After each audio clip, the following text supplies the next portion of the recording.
যাদবপুর ইউনিভার্সিটিতে পড়ার সেই সব দিনগুলো আর আজকের যাদবপুর ইউনিভার্সিটির যে ছবি আমরা দেখতে পাচ্ছি, রাজনীতিগত দিক থেকে বলো, সমাজের দিক থেকে বলো, একটা বিশাল পরিবর্তন। তোমার কাছে কিরকম লাগে?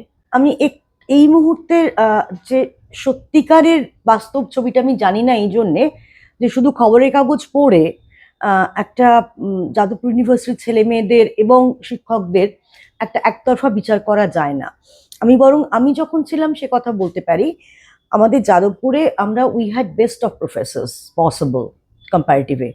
নবনীতা দেবসেন, প্রণবেন্দু দাশগুপ্ত, মানবেন্দ্র বন্দ্যোপাধ্যায়, অমিয় দেব, নরেশ গুহ, পাপ্পাদা মানে বুদ্ধদেব বসুর ছেলে শুদ্ধশীল বসু, তারপরে তোমার কে নন মানে নেম এনি। তো এদের কাছে আমাদের হাতে খড়ি হয়েছে সাহিত্যকে ভালোবাসা, এবং প্রফেসর কম, বন্ধু বেশি, আর অসম্ভব আবদার ছিল আমাদের এদের প্রতি। এরকমও হয়েছে পড়াশুনো করিনি, পরীক্ষা আমরা সোজা নমিতা মাসি বলতাম, কারণ বাবাদের বন্ধু বান্ধবীরা ছিলেন।